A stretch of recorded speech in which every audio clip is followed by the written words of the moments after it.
Yo, what's going on, guys? Sorry we've been on a long hiatus. It's Fizz's fault, but welcome back to our reviews.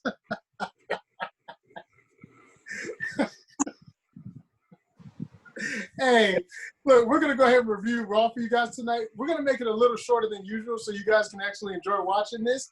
You know, as usual, I am Nika Zoid. I go by Arrow. This is your boy Jay Fizzle, disappointed AEW fan. And goodness gracious, it's your boy that y'all love to hate, the evil one, your boy OB Times. All right, guys, look, as usual, we're going to go ahead and talk about the match quality. We're going to talk about what happened. I only had 2 matches to cover for the first hour, and there really wasn't much going on. They did follow through with the Rey Mysterio Seth Rollins thing. One thing I want to nitpick is the fact that Seth Rollins threw up after the match at Extreme Rules. Like, he couldn't handle the fact that he knew he was going to take somebody's eye out, even though he wanted to. Like, he wanted to sacrifice somebody, but wasn't strong enough to sacrifice somebody. Bayley made the save on that because Bayley had a super, super funny comment on Extreme Rules. Super! That was good, actually. What happened on this, Seth Rollins, I'll give him credit because he did give one little funny line where he said basically Rey Mysterio's out of sight. He should have used that at Extreme Rules. So that was a missed opportunity, but at least he followed through. They did follow through with Rey Mysterio. He will get his eyesight back just in case he ever returns to WWE. At least people will be like, okay, at least we knew he'd get it back someday. He can't come back for like a year, though, because that eye ain't going to heal no time soon. That's just, excuse me, that stuff said. It was weird. But basically, Aleister Black came down in Rey's defense. The scheduled match was Seth Rollins versus Aleister Black. It was a good, hard-hitting match. Seth Rollins ends up winning with the stomp. And what I like about the match is afterwards, Seth Rollins played the heel role. Him and Murphy, you know, they were leaving, but they came back to give the beat down to Aleister Black, which ended with a stomp to his arm. So I like that Seth Rollins is legit trying to take these people out.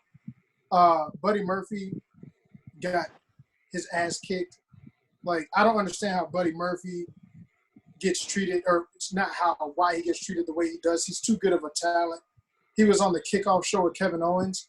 That's what KO stands for, by the way, guys. Stands for kickoff. Kickoff. I was just playing Kevin. My bad. So after Aleister and Seth's match, they had Bobby Lashley and MVP in the back, and R-Truth. Actually, before R-Truth, interesting thing, Von Simmons was back there, and he was basically telling them that there has to be a different way for them to handle this. I hope we see more of Ron Simmons, because that was probably one of the most surprising things that I would have thought. Like, I didn't think he would be here at all. So kudos to WWE for making that happen. He left, and R-Truth entered.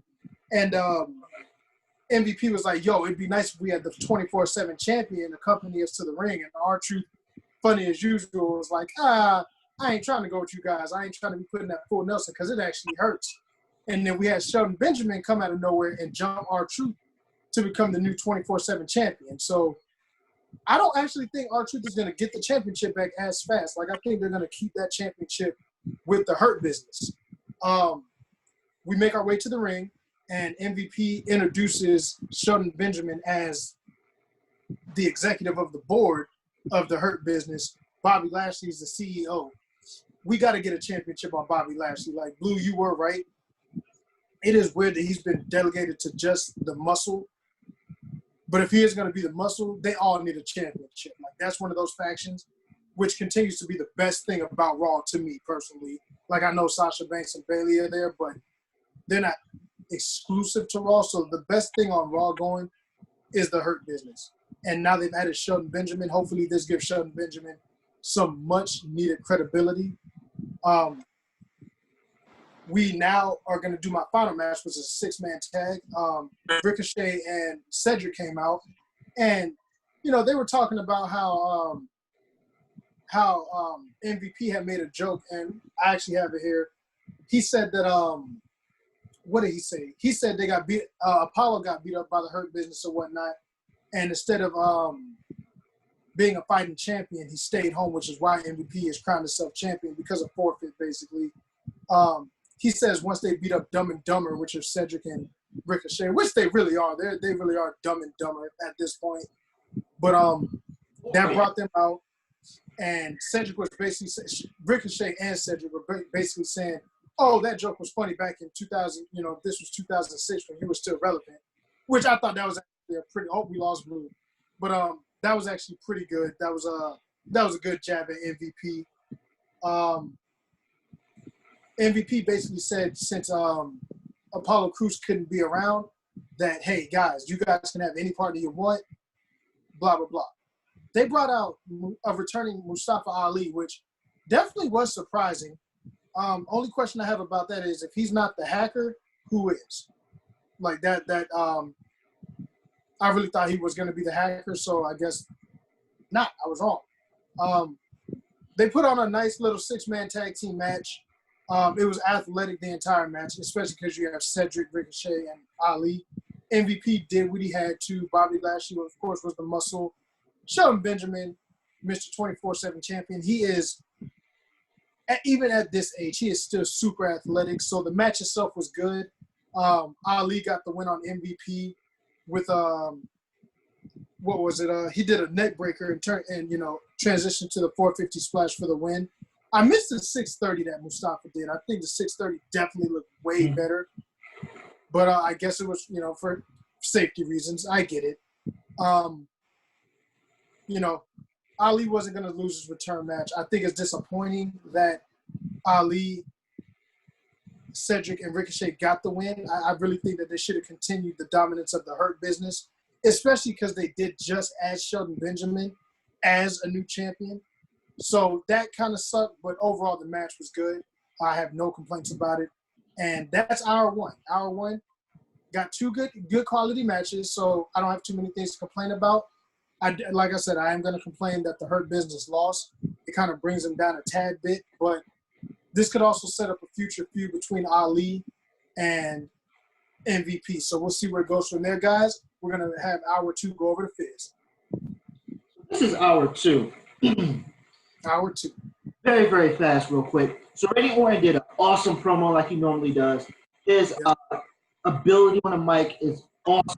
Basically said the reason why he is the greatest wrestler or becoming one of the greatest wrestlers is because in his careers.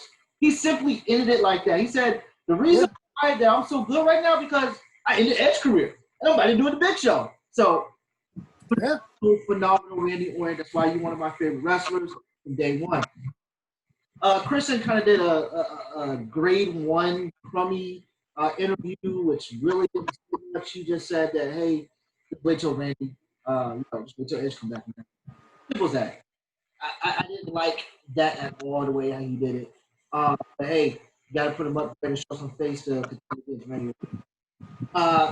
We had another match. It was Peyton Royce and Ruby Riott. It was an okay match. I feel like it was kind of just one of those filler matches.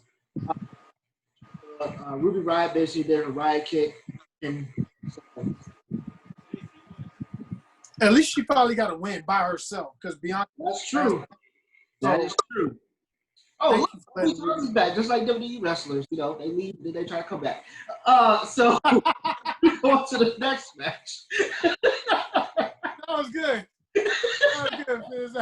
So we got the Street Profits versus Angel Garza and Andrade. I feel like it was a nice, fast-paced match. Really didn't have many errors. What I do like, and I'm going to keep saying this, man. So Montez Ford, this dude's frog splash was legit. He went literally into outer space, how high he was, turned it a little bit, and let that frog splash as if it was RVD's frog splash. Like RVD, yep, there you go. Hey, so real quick, Montez better chill though, because one day he gonna go so high he gonna pass out while he in the air and then just doing like he died in the air or something. He better chill. That is true, man. My dude is springboarding off of that top rope like crazy, man. He gonna hit the top of the performance center. But he pinned Angel Garza and the match went for there. And then we're going into another segment. We got Sasha Banks and Bayley I'm going to now say this statement because we will do an Extreme Rules review. But now, new Banks with the role model that Bailey Deuce Straps. That's a deuce. But double. Hey, that's not even was way here yet. But they literally now have all the women's division belts. Even though we know because of what happened Asuka and come on guys, y'all are fools. Asuka came out and basically expressed she wanted the belt back with Zayn. And said, "Yo, this is my belt. What are you doing?" You know, she didn't say it like that, but she wanted her belt back. And they were going towards to get the belt back. Banks, Stephanie McMahon comes up with Titantron and basically was like, "Hey Banks, you know that's not your belt, right? You didn't win it fair and square. But Asuka, you didn't win the match either. So y'all have a match coming up. And just to make this a little interesting, since you stole the belt, if Bailey comes and interferes, Sasha, you lost the belt. So they're just going to have a simple, probably, normal match, except the fact that there's going to be nobody out there for assistance or support. Because if so, they lost the belt. So that's going to be the new stipulation added to the match. And that was hour 2. It's going to be another good match.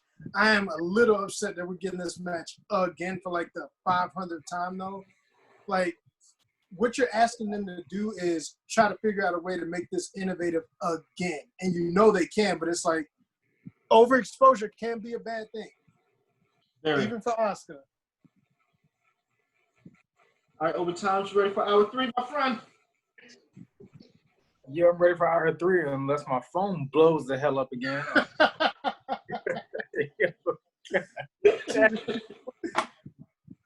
All right, so it was Kairi Sane versus Bailey. It was a decent match. I keep as I've told these guys, it's the same match. I keep seeing the same match on Raw, SmackDown every week. They do the same thing every week. It kind of you said AEW. Is that what you said? I said not on AEW. Oh yeah, they do. Uh-oh. Yeah, they do the same trash every week. Yeah, that's why they got. But it was actually good heel work from Bailey. I love Bailey's heel work. She's developing better as a heel. And Kairi Sane had a real great comeback. She does a lot of those top rope moves. She's a small girl, so she needs that momentum from the top rope to put all her weight down. I love that type of thing that she's doing. And we're definitely gonna miss her when she's gone because she's supposedly leaving. I think that they said this might be her last match. Yeah. See, they said that Extreme Rules result she didn't show up either. So, but if this was her last match, I'm surprised she got a win over the champ. Usually the people leaving go out on the back. mm-hmm. Yeah. So yeah. I'm shocked. Yeah, and she got that surprise roll up win. So I don't know when she's gonna leave. Or I know these matches are a lot of these matches are taped. So I don't know what they're gonna do, what they had taped after this, because they probably taped something after, and she probably may lose like afterwards next week or something like that. But yeah, it was good heel versus face match for what it's worth. These girls are killing in the ring once again. They always do a good job. Then we have Drew McIntyre and Dolph Ziggler. Meh, that is just meh. Boring. I'm like, hey, Blue, what was it, man? Meh. Like, Dolph just gets boring. Dolph just gets very and I guess he likes being like that because that's his thing, like that he's been doing ever since he got to WWE. Like he's a good wrestler, and he'll just bury himself for odd reason. I don't know what's the deal.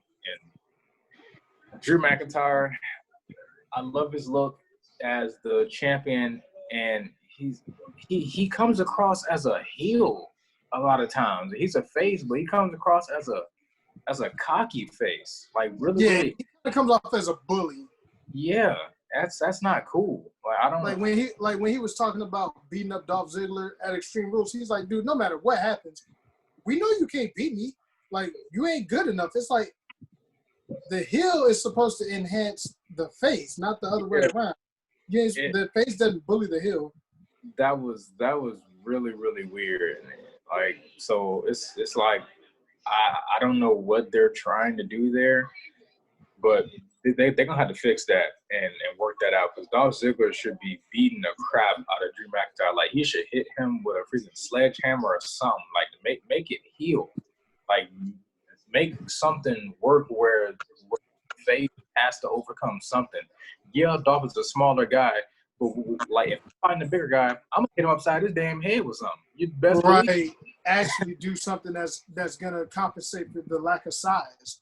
Yeah, exactly. So I don't know what they're doing with that. I think like they said that they're gonna do. I think Drew's gonna have another match with him, championship match, and Drew's gonna pick out like the stipulation this time. Which it's just dumb to me because Drew kicked out of everything at one, so it's pointless to me. I don't know what they're doing with that character. And for the last match, Big Show and Randy Orton. Of course, Randy shines here, and I love that Big Show is giving. I love Big Show helping Randy get that Viper again, that evilness that Randy is so good at. I love that they have that going. Like, this is like going to the Randy Orton championship status. I don't know where they're taking this story, but he's getting big. Like, he's getting a lot of attention. Angel and Andrade interfered. They have a thing with Big Show and stuff. And then the Viking Raiders, like the Viking Whackers. I cannot stand that darn team. Like, they're but anyway, they go in and beat up Angel and Andrade. And it was just, with Big Show and Randy, it was just great heel and face work. Nothing too crazy. And of course, Big Show is beating the heck out of Randy because he's a bigger person. And then and they get Randy, who's the ultimate opportunist, other than Edge. Like he just blindsides Big Show.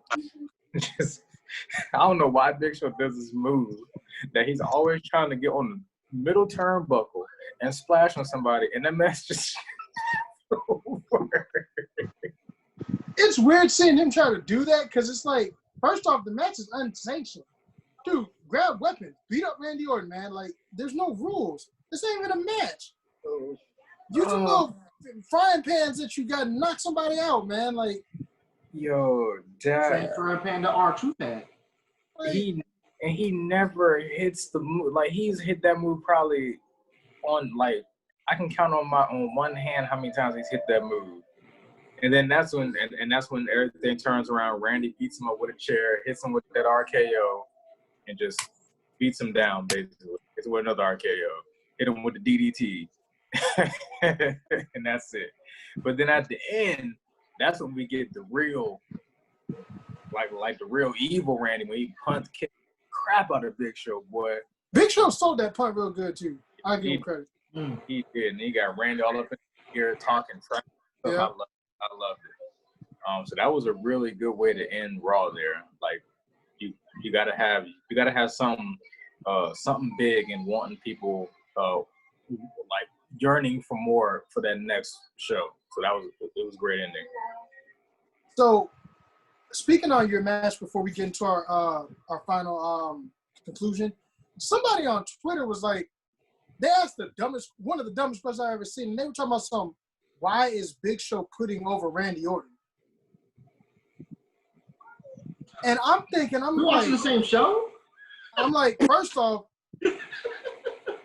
Big Show is an enhancement talent. No disrespect to Big Show. Like, everybody who understands wrestling understands what I just meant by that statement. He's there to make Randy look better.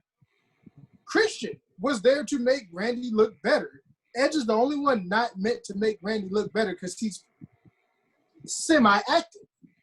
Like, Big Show, he was not winning this. Does Big Show look weak losing? No, because Randy's been built as an unstoppable, unstable monster. So of course Big Show's putting Randy over, you idiot. I wish I could find that comment too, because I wanted to put it on here so everybody could see what he said. Like I didn't understand it. Now, Dog, and he I like lost. trying to cancel this man on Twitter, bro. I don't care. Yep, cancel culture. He and Big Show lost against freaking Drew McIntyre. Like he's Big Show knows his role in the company now. He's an older guy.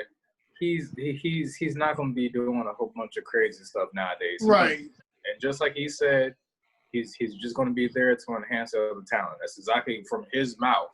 That's what he's gonna do. So he's about to beat us Akira Tozawa.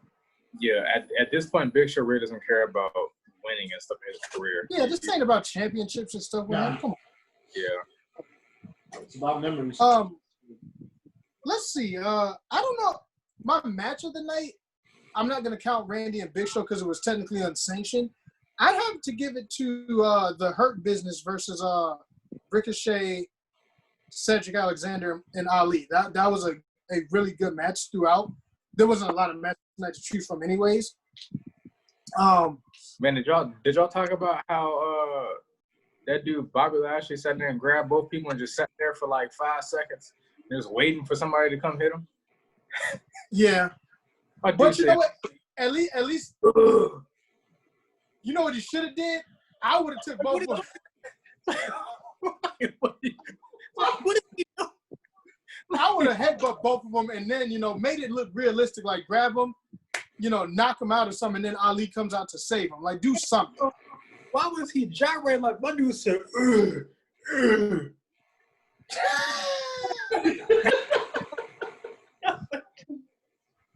I hate you. My dude's stupid.